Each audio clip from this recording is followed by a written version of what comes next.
Først skal vi finde ud af, hvad væggen er lavet af. Bank på den og lyt efter. Hvis den er hul, er det en gipsvæg. Lyder den solid, er det mursten eller gasbeton. Undgå at bore forkert. Marker dybdens længde på bordet med et stykke tape. Nu skal der måles op og sættes afmærkning, der hvor knagen skal hænges op. Husk at tilføje luft og afstand mellem knæene. Det er både praktisk og giver et flottere resultat.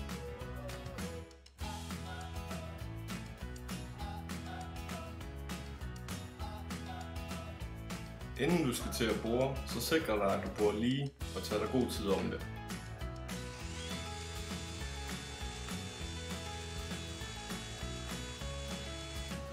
Efter at hullet er boret, kan divlen indsættes.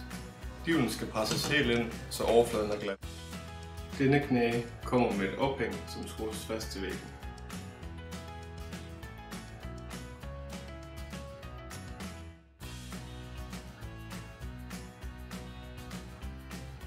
Knagen kan nu spændes ind, og så er den klar til brug.